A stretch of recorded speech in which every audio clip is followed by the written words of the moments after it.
Good morning, Unity Church of Overland Park.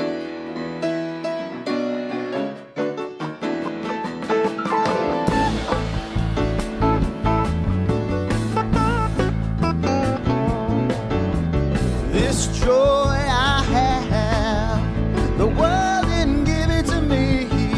Oh, this joy I have, the world didn't give it to me. Oh, this joy I have, the world didn't give it to me. Oh, the world didn't give it, and the world can't take it away. This peace I have, the world didn't give it to me. Oh, this peace I have, the world didn't give it to me. Oh, this peace I have, the world didn't give it to me. Oh, no, the world didn't give it, and the world can't take it away. Woo! This love I have, the world didn't give it to me. Oh, this love I have, the world didn't give it to me. Oh, this love I have, the world didn't give it to me. Oh, no, the world didn't give it, and the world can't take it away. I said this joy I have, the world didn't give it to me. Oh, this joy I have, the world didn't give it to me. This joy I have, the world didn't give it to me. No, the world didn't give it, and the world can't take it away. I said the world didn't give it, and the world can't take it away. I said the world didn't give it, and the world can't take it away.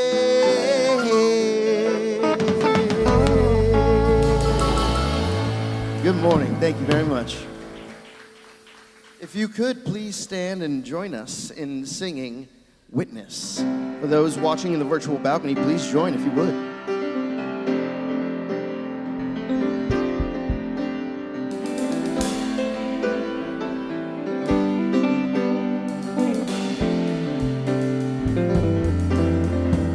This day is a witness to my sacred purpose, to all that I'm meant to be. This day is a witness to my sacred purpose, to all that is meant to be. Letting it in, letting it flow, letting it go where it will go, letting the power of your presence show the way. letting it in, letting you know, I'm letting you lead, that I might follow, being a witness to your power every day. This soul is a witness to my holy purpose, to all that I'm born to be. This soul is a witness to my holy purpose, to all that is meant to be. Letting it in, letting it flow, letting it go where it will go, letting the power of your presence show the way. Letting it in, letting you know, I'm letting you lead, that I might follow, being a witness to your presence every day. This life is a witness to my rightful purpose, to all that I've come to be.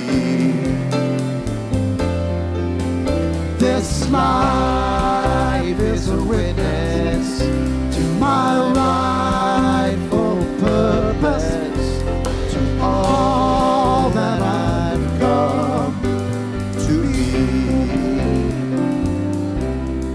I will bear witness to your love.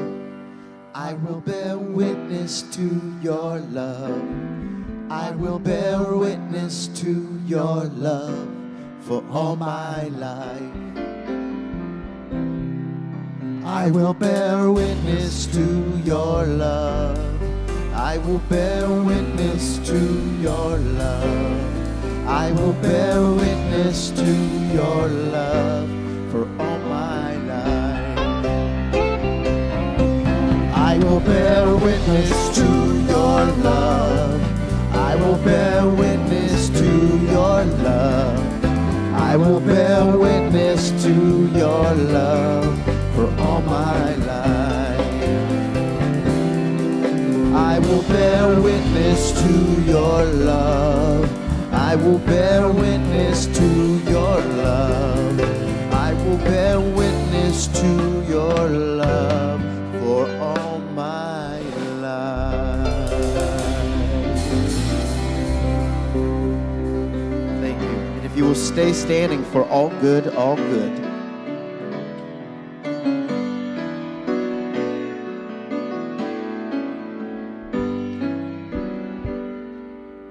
All good, holy, holy. All good, holy, holy.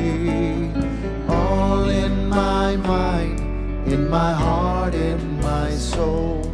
Let me know all is good, holy, holy.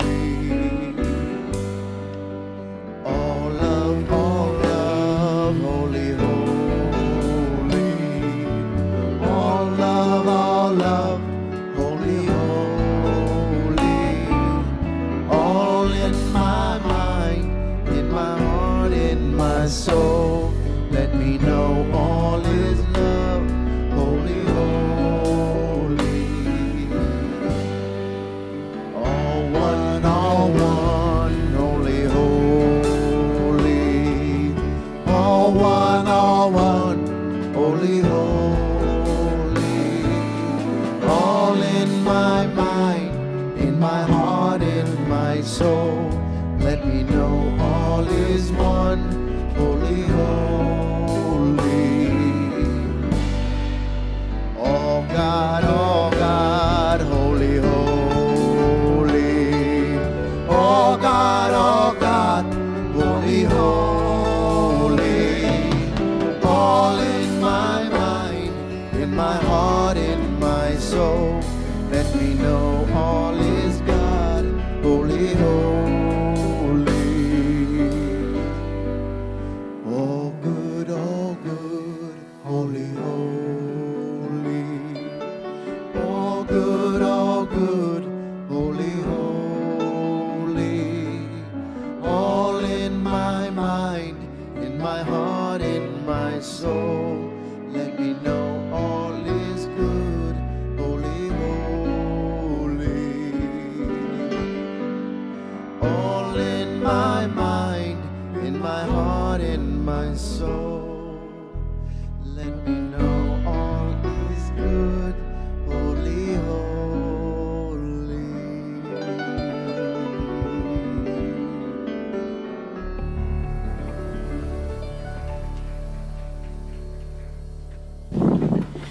Good morning, Unity Church of Overland Park. What a joy to see you this morning. I'm Reverend Jackie Fernandez. To all of you who have gathered in this room and those in our virtual balcony on YouTube and Facebook, we greet you with a big hug. A big hug. I'm Reverend Eileen Stulak. It's always good to be here with all of you, wherever you might be. Yeah. You ready to keep going in this series? I am. What are we doing today? Hyper-extending God? Okay. Hyper-existence. Existence. Not hyper-extending. Okay. Big difference. Hyper-existence of God. I think we're going to be a little more comfortable at the beginning. Okay. In this particular topic in this week. So those of you who have been following along, and maybe it's been starting to get a little bumpy, you'll be able to relax a little bit today until you can't. Sound good? Of course. Are we in? You ready?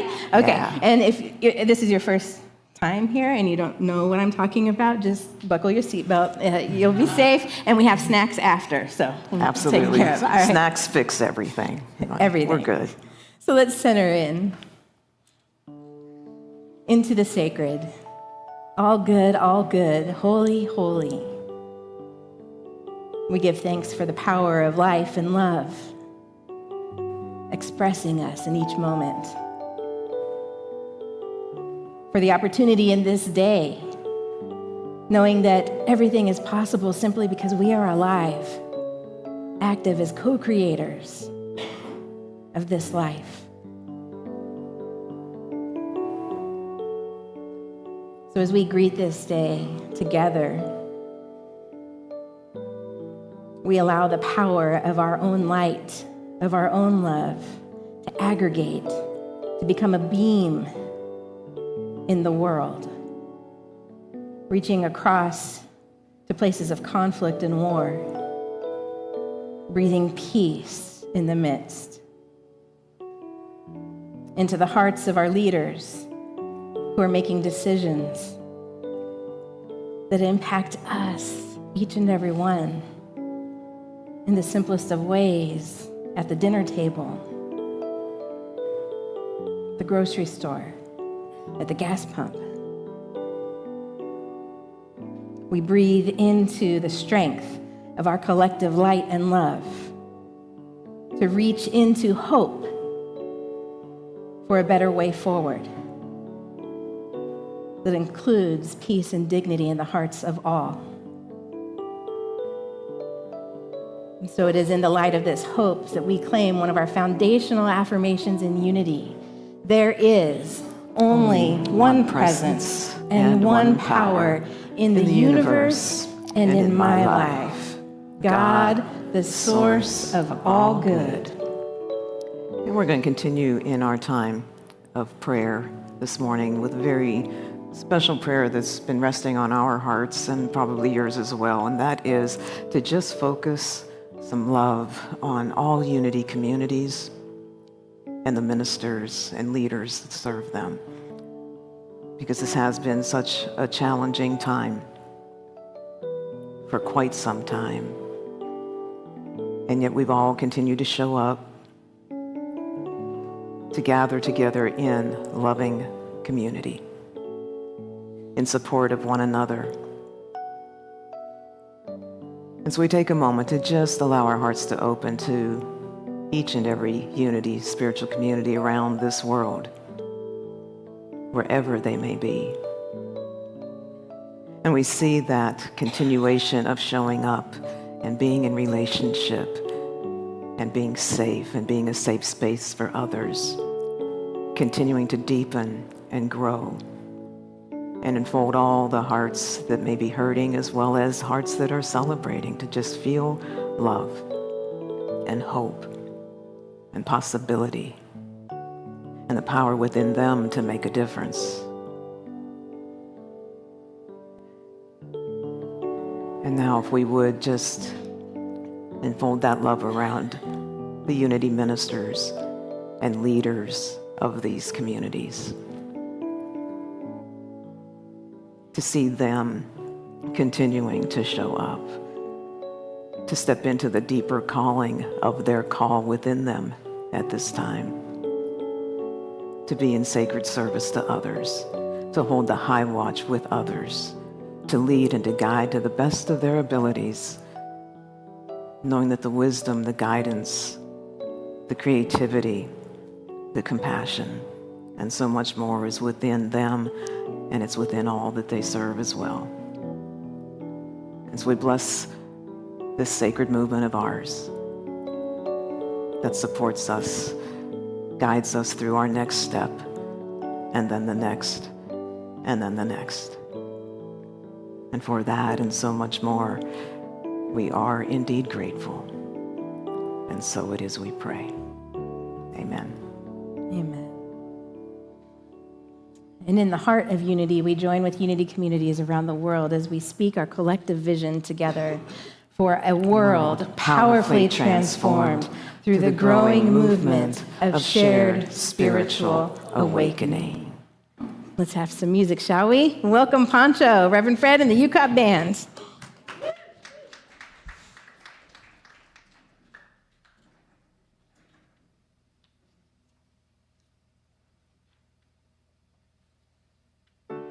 One power, one power, one power,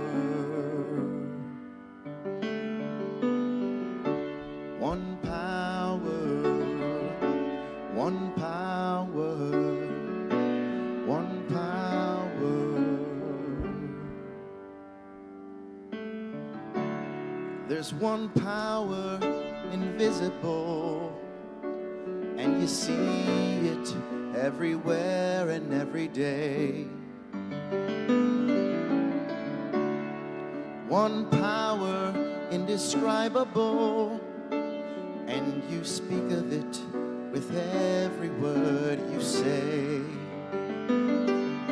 Mysterious until you know the truth. As simple as the love inside of you. Call it God, call it Spirit, call it Jesus, call it Lord, call it Buddha, Baha'u'llah, angel's wings, or heaven's door. But whatever name you give it, it's all one power, can't you see? It's the power of the love in you and me. One power, one power, one power.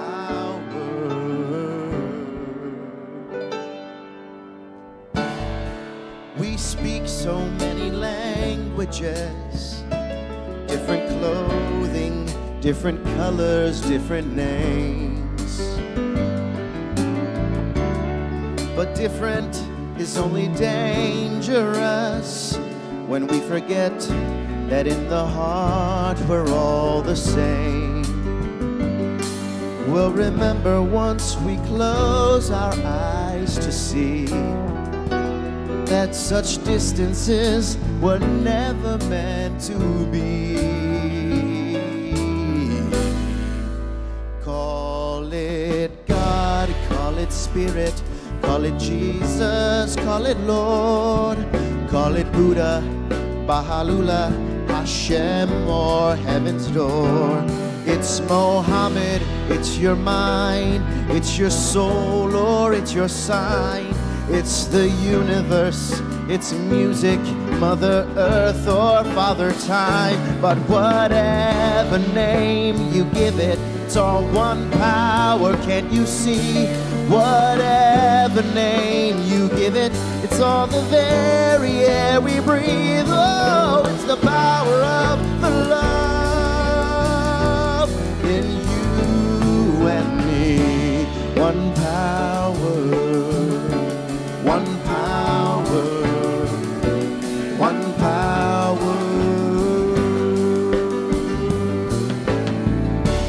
one power, one power,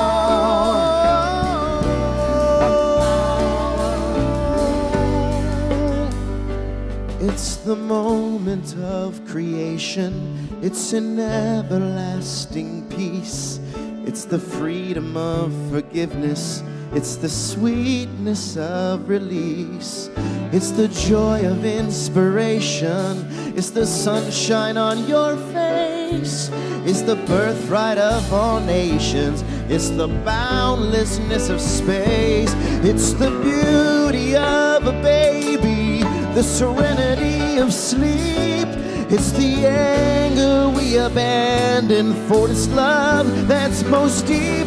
It's one power, one power. What we are is one power.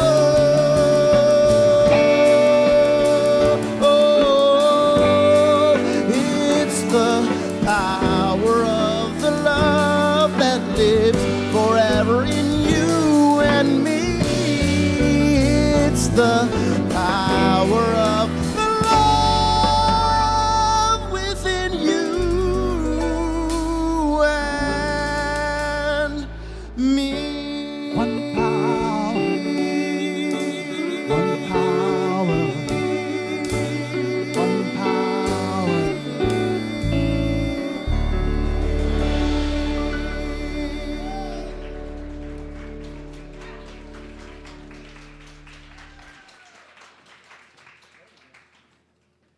Wow. Thank you, Pancho. I think you made Daniel Nimad proud on that one. One power. So all the ways that song tries to capture a definition of God, an expression of God. All right. Welcome to week 3, Atheism for Lent. Are you guys staying hydrated? Eating nutritious foods, taking extra naps, taking really good care of yourself, maybe a little comfort food. And, you know, some people are crocheting. Maybe you need to bring a blanket with you every Sunday for the rest of these services. It would not be surprising for you to tell me that this process, if you are engaging it throughout the week, is taking some kind of toll or impact in the body. So I just want to speak into that so that you can be mindful that if you have been maybe having a few more headaches than normal or feeling maybe a little more tired than is typical for you, it could be related to this kind of work. This process is designed to be a decentering process. So if we would imagine that our spiritual life, our spiritual practices, our faith, our theology, all of that is a beautiful pond. Crystal clear, clean water. If you want wildlife in the water, have it. If not, don't. We're just imagining this. And our place of safety and certainty, our definition of God, our beliefs about the nature of the divine are like this lily pad. And we rest safely on the surface of this body of water that is all of the cosmos and consciousness. What I want us to resist the urge to do is we might be willing to move from our particular lily pad to another one, because that's also a place of safety, right? You're not in the depth of the water. You're not getting wet, maybe cold, maybe it's dirty, maybe there's slime in your pond.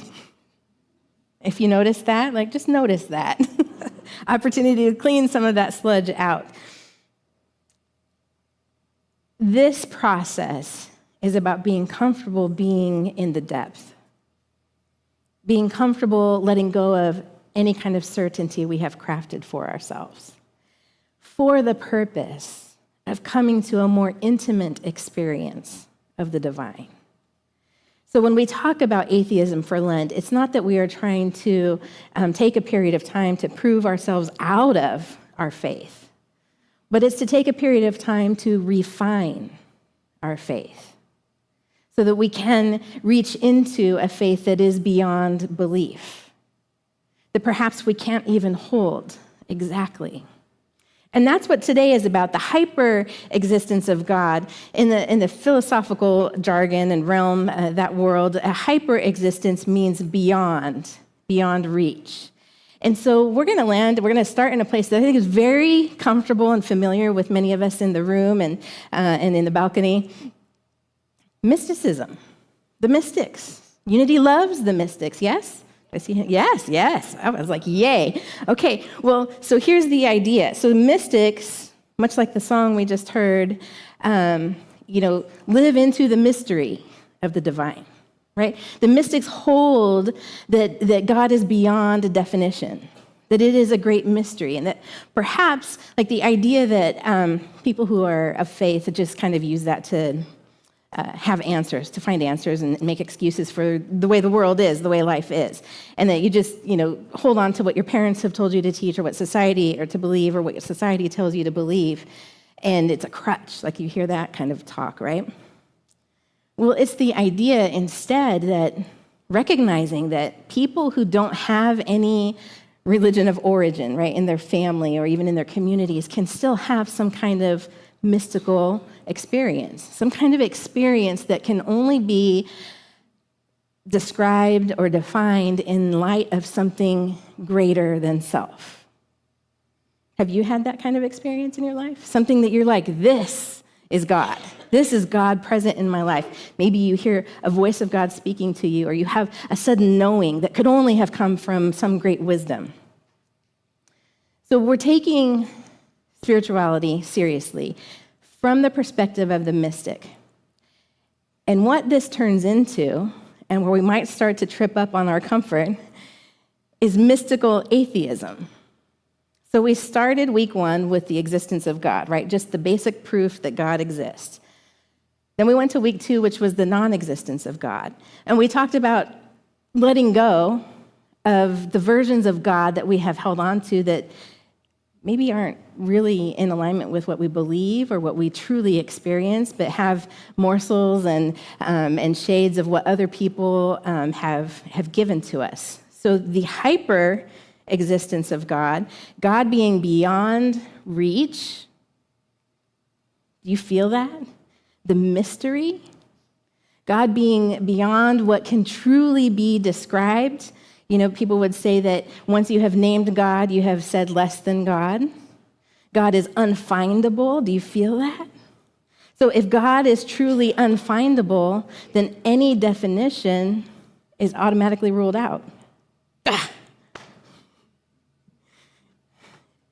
Did you feel a little duped in that? I felt a little duped, like, oh, yes, here we are in the great mystery, and we can just say that God is undefined, incomprehensible, and therefore is any definition of God is automatically ruled out because then you have reached into that mystery and tried to quantify it, tried to signify it. So Peter Rollins would say that even the word God is a signifier of something that cannot be signified.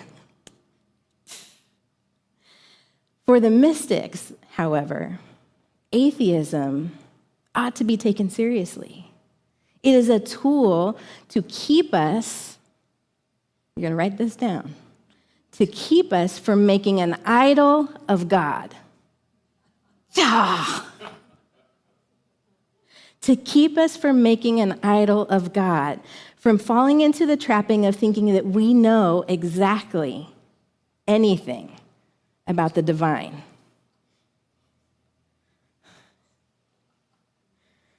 How you feeling now? How's your lily pad? Oh, we got some applause here. Okay, I like it. So we're going to have a little practice here. Something that's going to take us into the next philosopher I'm going to talk about is Jean-Luc Marion, who's a French philosopher in present day. who talks about saturated phenomena. So just don't worry about that word yet. We'll come back to it. But we're going to go ahead and look at this art by Kandinsky. Hey, Unity. I love working with this step out of the congregation way. because y'all are so passionate about standing up when Just there's injustice. You did a deep behold. dive about our housing campaign last month, and many of you turned.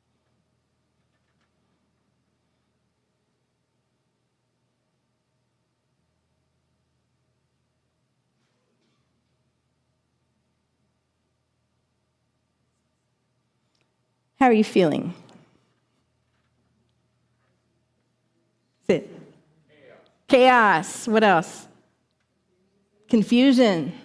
What is this? Crazy. If you're watching from the balcony, feel free to type into the chat, because I know Mike is showing you this painting. Okay, so the intention here, right, is to show us something that is incomprehensible. And chaos, crazy, confusion, those are typically not favorable words, right? So it's provoking something uncomfortable in us, because what we like to do is engage with certainty, right? We want to know how to orient ourselves in our own experiences. So Marion, the philosopher, talks about different kinds of experiences. And so we are either having an experience, right, doing a thing or experiencing a thing, or reflecting on the thing. We can't do both at the same time, because once you're reflecting on it, you're not experiencing it. So once you started telling me how you're feeling about looking at this picture, you're no longer experiencing the painting. Does that make sense? Okay, so within that, he has 3 types of phenomena that he talks about. We're just going to talk about the saturated one, which is relevant to this. So it's that when we engage in an experience that is beyond comprehension, basically he says it short-circuits us. We become short-circuited. And he would say that the experience of the divine, or an experience of the divine, is exactly that kind of saturated phenomena. We cannot comprehend it. We can perceive it, right? You're taking it in. You can perceive it. You can describe the painting, right? Objectively. But we can't quite comprehend it. So he talks about the divine as being this kind of saturated experience. So then I want to take us into Gregory of Nyssa from the 4th century, who also takes this, he's really known for his reflections on the nature of the divine and the limitations of humanity. So in the same way that we are limited to reach the divine, that we can perceive it, it's there, we just don't really know anything about it. We can't really qualify or quantify. As soon as we, like beauty or justice, as soon as we try to describe it, it kind of just eludes, it stays elusive. And so Nyssa says that if faith, or he asks this question, if faith offers no understanding, no definition, no ultimate reassurance, if we can't actually hardcore define the thing that we are having faith in or with, however you want to say that, then what is the difference between that and unbelief? Because an unbeliever would say, I believe in what? There's nothing there. And the believer in this sense would say, I don't know what is there. I feel like something is there, but I don't know. So, how close is that? And what's really clever is that in his, writings about this, he just leaves the question open. He doesn't give us a lily pad to sit on with that. Just leaving it open, and that is the faith beyond belief, to stay in this realm of there is something there, and to what extent am I comfortable and okay without knowing exactly what it is? When we have a theology or a faith system, we base decisions on it. We create practices and ritual around it. And I think, at least in my experience, those practices and rituals are sometimes the very thing that can cause us to fall asleep to the mystery. So some people will say in other traditions, the rituals are just rote, we just do it every week, and it's before too long it doesn't mean anything to me.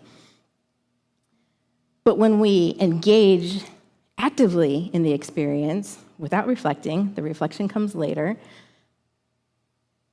then we can find ourselves on some kind of solid ground. But then we have to be willing to lose that solid ground when the experience creates transformation in us, right? The familiarity of ritual gives us that solid ground. If you light a candle, maybe you have your favorite fragrance, or maybe you just have a special altar or place where you do this and an intention. And even just thinking about the process of lighting a candle, you can feel a shift in your heart because maybe you've done it so many times. So there is something there for you, and the familiarity gives you that solid ground. However, the transformation, what happens after you light the candle, is the thing that moves us, is the experience of the mystery. And if we stay solidly on the lily pad of certainty, then we lose the fullest engagement with the transformation. So mystical atheism is about holding so loosely our need, our tendency to define God, that we don't just fall asleep into the safety of those definitions we have created. Also, we allow ourselves to meet God as God is in the ways that we don't yet know. Like if we truly believe God is a mystery, then we have to believe behind that there are things about God we don't yet know. And so for you in your personal life, how open are you to realizing, experiencing something new about the divine?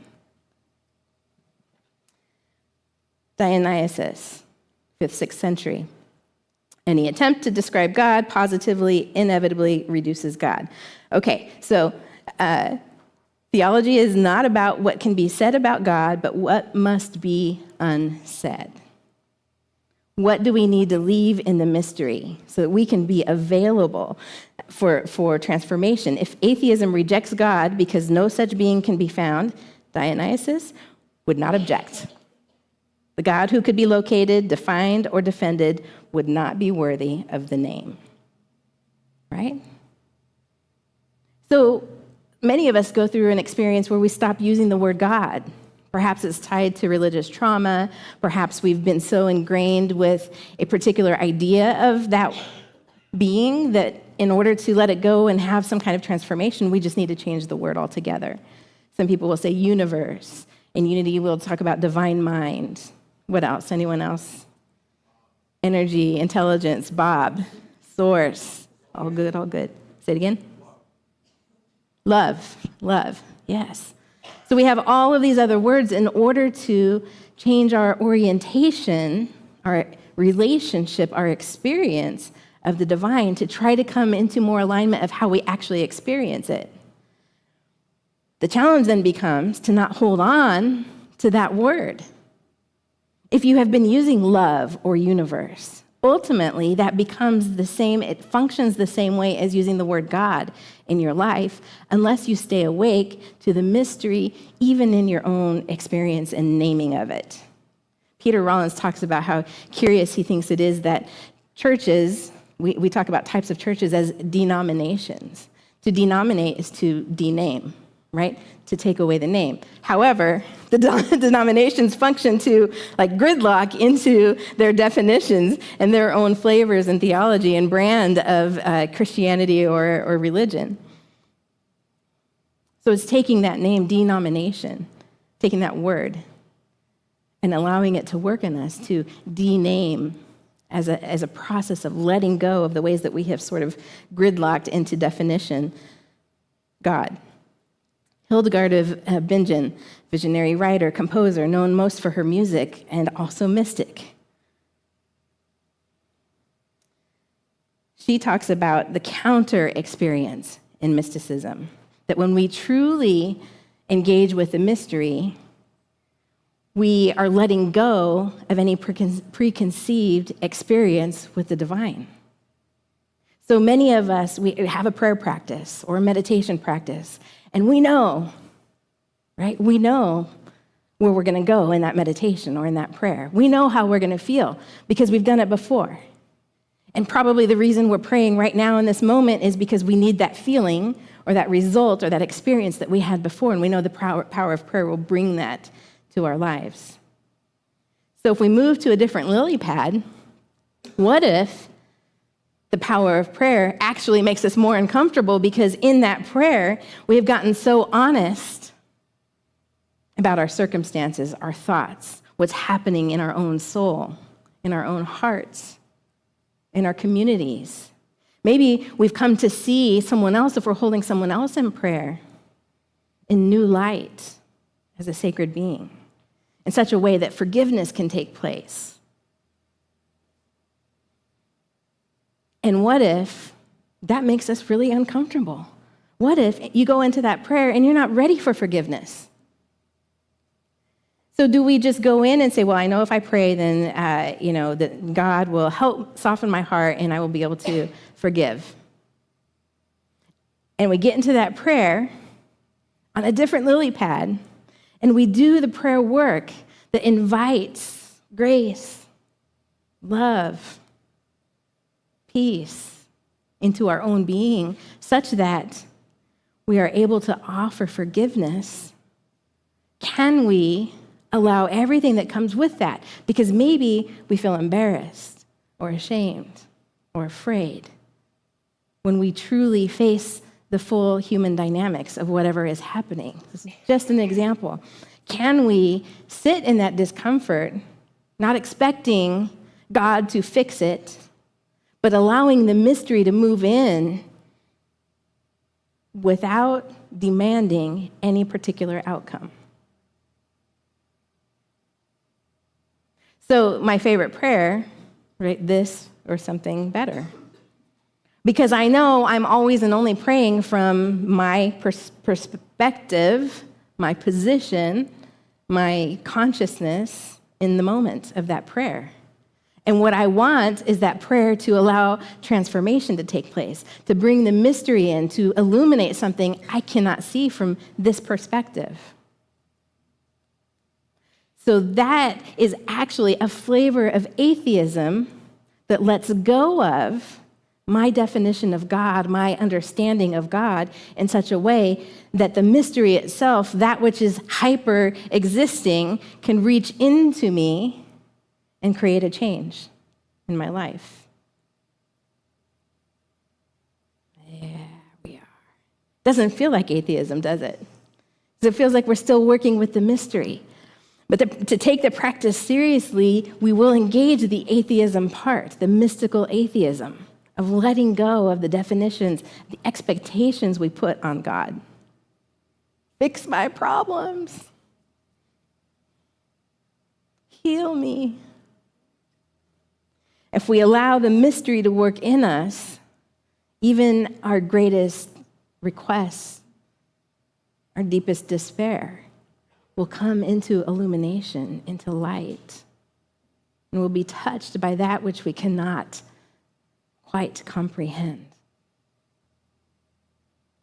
And so we live our lives in such a way, maybe hopping from lily pad to lily pad, maybe diving into the deep and trusting that that presence that seems to be beyond comprehension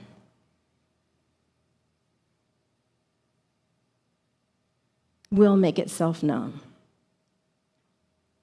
In the same way we look around and say, how can any of this be here if there wasn't something greater? So we hold loosely to how we define, how we name, how we call upon that something greater. And that is the practice for this week. Move off of your lily pad. And if it takes you a few hops, that's okay. You know, it could be, this one's too big. This one's too small. This one's just right. I better move. Because as soon as it feels just right, we've probably reduced the entire experience. So then again, we jump, and we stay open, and we allow that flow to move in and through us. Be so blessed.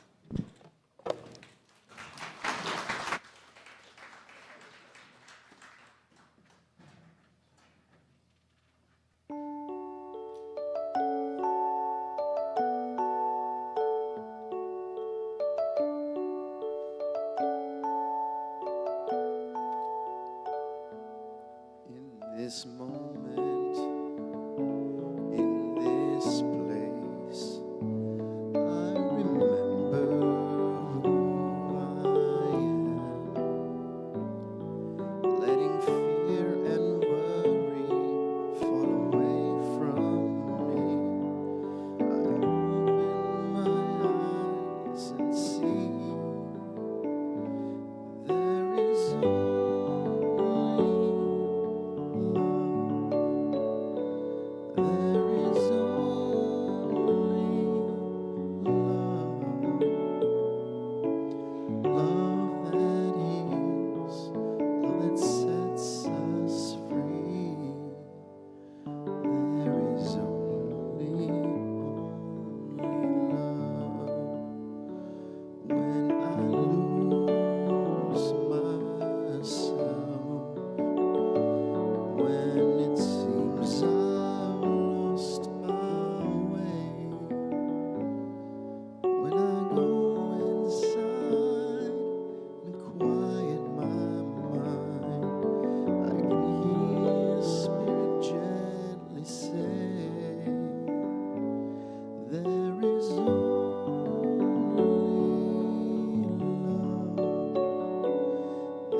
I invite you to allow your body to relax right where you are. Notice the breath that moves in and out, right? Raising the chest just a little. That breath of life. If you haven't already, I invite you to close your outer eyes or simply soften your gaze as we open to the vast expanse of being within us. Take in these words by Hildegard of Bingen. From my early childhood, before my bones, nerves, and veins were fully strengthened, I have always seen this vision in my soul. Even to the present time when I am more than 70 years old. In this vision, my soul, as God would have it, rises up high into the vault of heaven and into the changing sky and spreads itself out among different peoples, although they are far away from me in distant lands and places. And because I see them this way in my soul, I observe them in accord with the shifting of clouds and other created things. I do not hear them with my outward ears, nor do I perceive them by the thoughts of my own heart or by any combination of my 5 senses, but in my soul alone. While my outward eyes are open, so I have never fallen prey to ecstasy in the visions, but I see them wide awake, day and night. And I am constantly fettered by sickness, and often in the grip of pain so intense that it threatens to kill me. But God has sustained me until now. The light which I see thus is not spatial, but it is far, far brighter than a cloud which carries the sun. I can measure neither height, nor length, nor breadth in it, and I call it the reflection of the living light. And as the sun, the moon, and the stars appear in water, so writings, sermons, virtues, and certain human actions take form for me and gleam.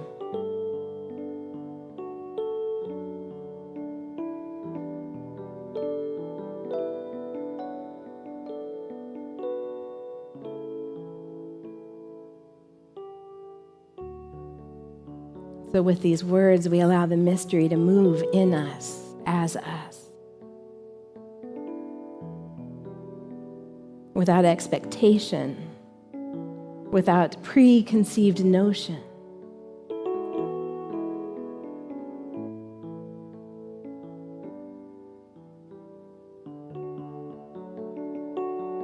We allow even the notion of God to remain liberated.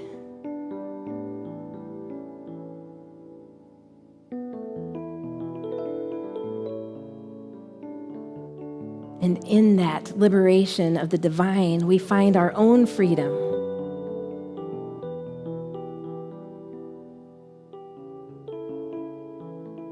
Freedom to invite the power of transformation into our lives, into our hearts, into our minds.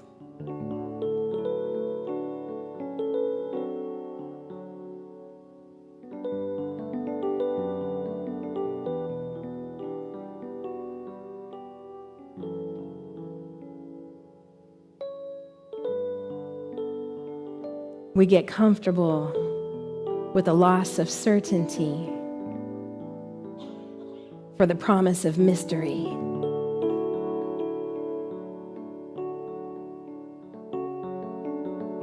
For the possibility of experiencing joy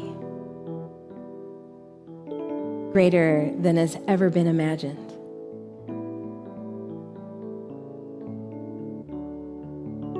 For the possibility of experiencing healing and wholeness in ways never before thought possible.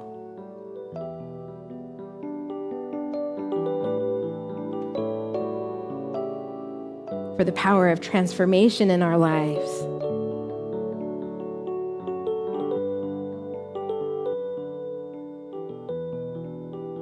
To bring us into the life of our choosing, of our design.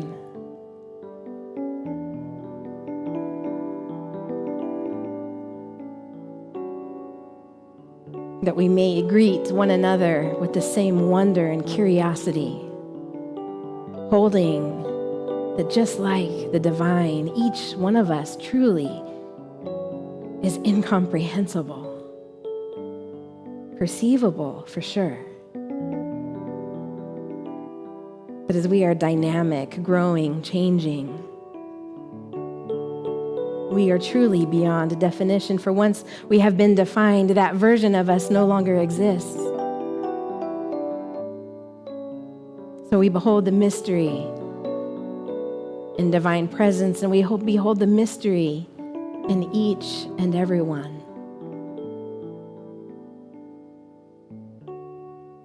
And behind that, we behold the living light.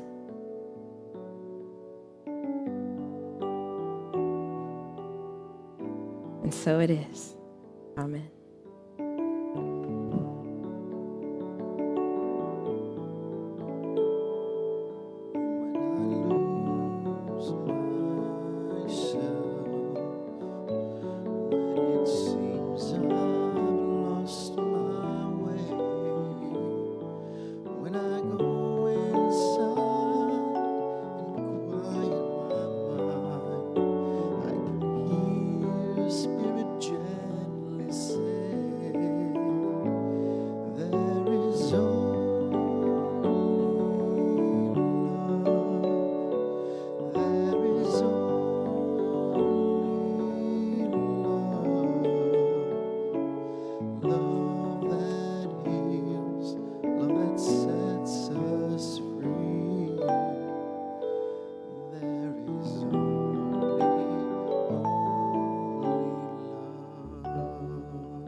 And so we've arrived at a place in our service that is a place of ritual, a time that rarely shifts from any other place in this service. The words of blessing that we offer never change.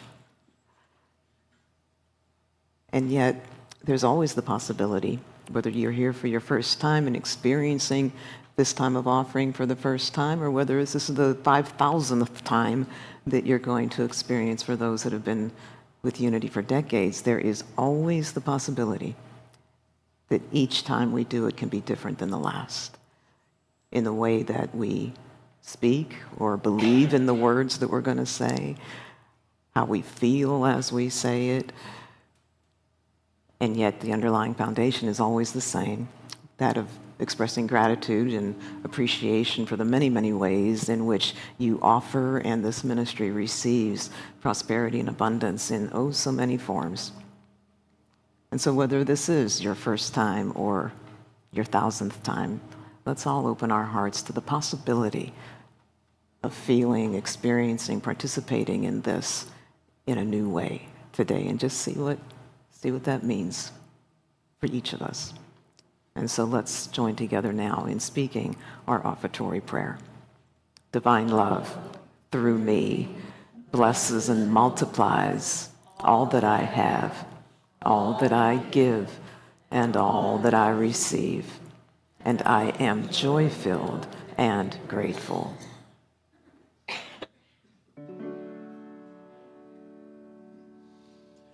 When I was a boy, each week, Sunday we would go to church, pay attention to the priest.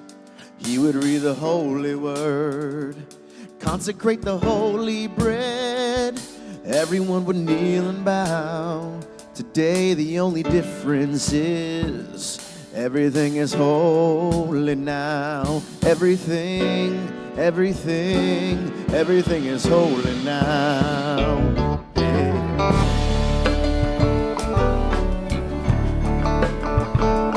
When I was in Sunday school, we would learn about the time Moses split the sea in two. Jesus made the water wine. I remember feeling sad. Miracles don't happen still, but now I can't keep track, 'cause everything's a miracle. Everything's a miracle. Everything's a miracle. Yeah.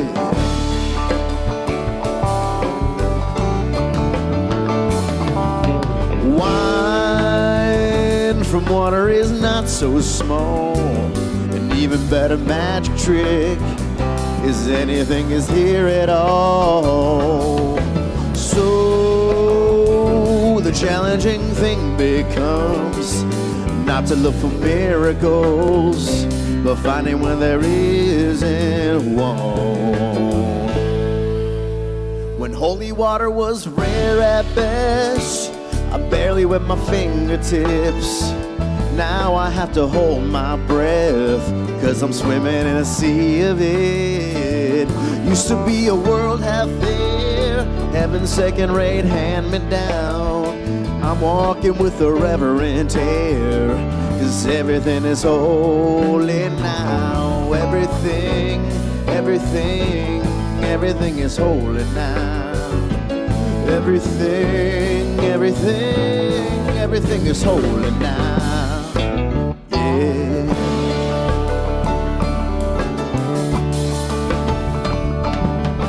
Read a questioning child's face, say it's not a testament, that'd be very hard to say.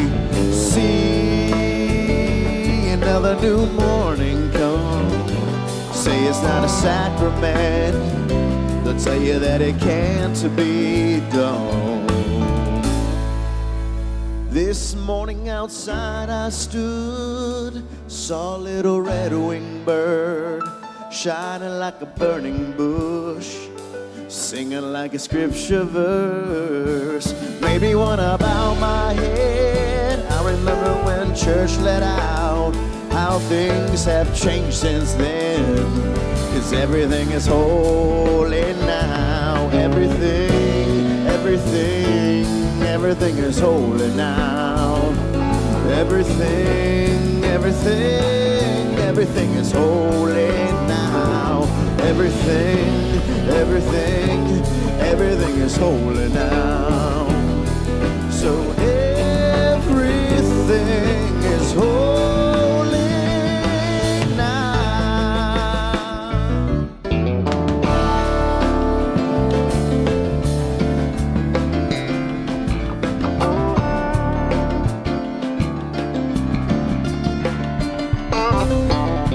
Everything's a miracle. Everything is holy now. Everything's a miracle.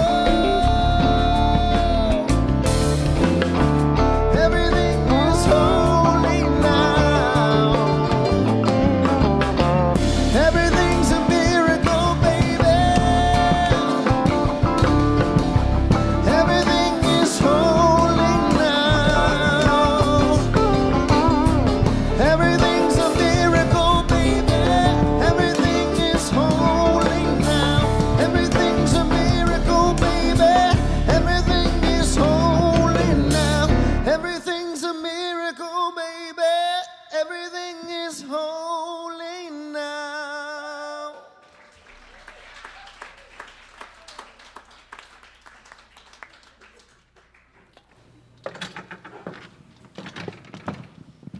Well, good morning. Thank you, Pancho. I'm Ellis. And I'm Reverend Jen, and we have a couple of announcements for you this morning. We invite all of you to join us each Sunday for meditation each week from 9:30 to 9:50. It's in the studio. Engage in this grounding practice to help invoke peace into your life and into the world. We'd like to invite you to join Marlene Fetter, a clinical counselor and Soul Collage facilitator, in the Soul Collage Play Shop on Sunday, March 15th from 11:45 to 1:15, which will be in the studio. Explore how collaged images can come together in a way that reveals our internal world. No experience is required, and all class materials are provided. I attended last session, and I was able to make several with a joy. How awesome. You know what's perfect? So I brought a demo to share with you, and this is my joy card. So I'll leave this in the community connections room because I know you all can't see it from where you're sitting very, very well. And I have a couple of others in there too, just a little demo so you can see what you're signing up for. It was a lot of fun, and truly it's easy. Anybody can do it. It is $20 per person, and sign up through the link in our e-news or in the community connections room. On Sunday, March 29th, our Good Faith Network team leaders and team members will meet here in the sanctuary after the service.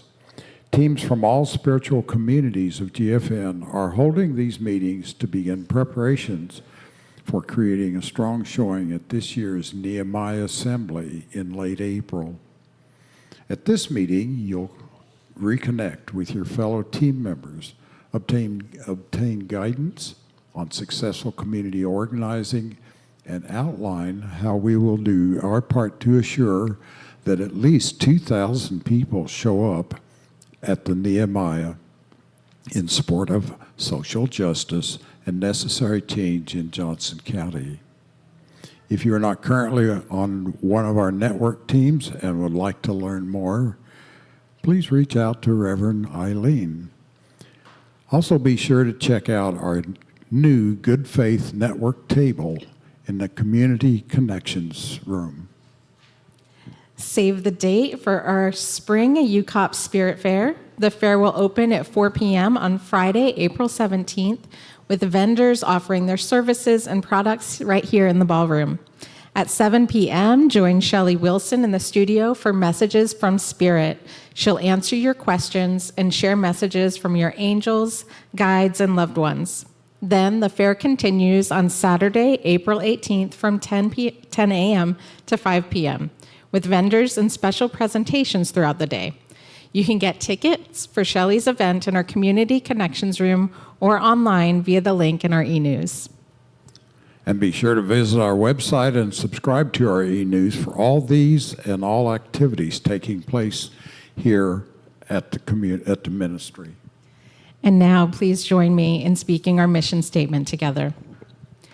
Unity Church of Overland Park transforms lives and empowers people to make a difference in the world. And now it's time to bless our kids. Bring the joy up here.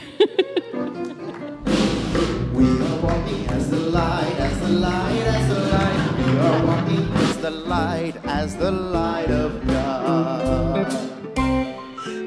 Good morning, everybody. Sophia is hanging out with her grantee right now.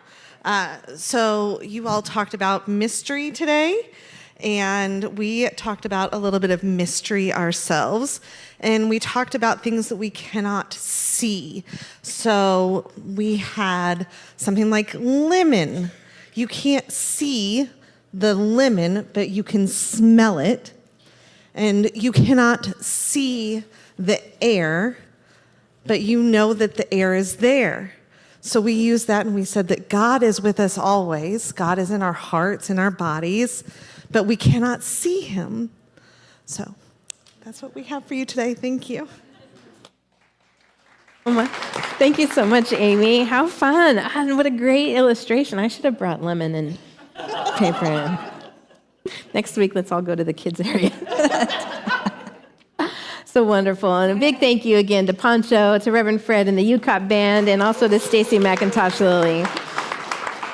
All right, so we have every month we celebrate a volunteer team. This month we are celebrating our prayer team. So please stand if you serve on the prayer team as a prayer chaplain so we can show you our love and appreciation. And as always, the chaplains are available to pray with you before or after service. And if you don't receive monthly prayer chaplain calls, please go give yourself the gift of signing up at the chaplain table with Ruth Ann so that you can get on the call list. All right, next week, we've gone existence of God to non-existence to hyper-existence, the absence of God. Interestingly, Reverend Eileen will be absent next week. So there's my show and tell, the absence of God. She's going to take a trip to see her grandbaby, so she will, I think, be in the experience of that which is incomprehensible joy. And so we bless you as you travel. And I don't know who approved this vacation, but we're going to have a word. She's like, ta-ta. See you in a few weeks. All right. Okay, so join us. And if you haven't joined us for one of these discussions after service in the Idea Lab, please do. We have a good time. And it's really juicy stuff where we just dive into the topic a little deeper and share our stories. And we only go till 12:15, so it's a short commitment, and you have time to go get some snacks and hospitality and meet us in there at 11:30 to have some conversation. And again, today at 3 o'clock at Grace United Methodist Church in Olathe is the Solutions Briefing, so please join us there together as we get to learn more and more about what we're focusing on for the Good Faith Network, and that we gather our community, our friends, those who we know and love in our lives who are interested in increasing the expression of justice in Johnson County. So we're coming to the big Nehemiah event. So today at 3 o'clock is a very important milestone on that journey. And let's see, I think that's it. 1, 2, 3. Closing song. Let's do it. Stand if you're willing and able, or raise your aura as we sing Shine, Be Glorious.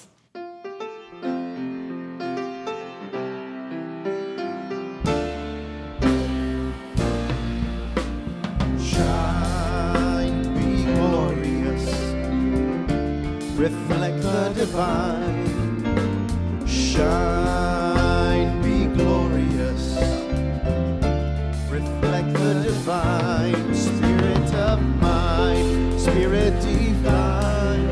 Let me shine your light, shine, be glorious. Reflect the divine,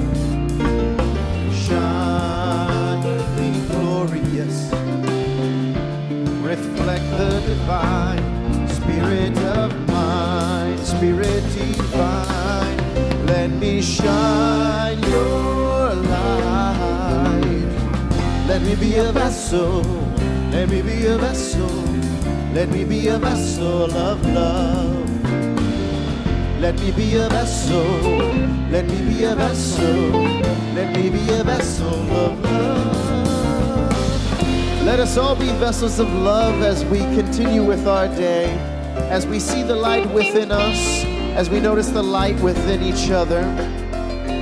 We will carry on as we are all truly the light. Shine, be glorious, reflect the divine. Shine, be glorious, reflect the divine. Spirit of mine, Spirit divine, let me shine your light.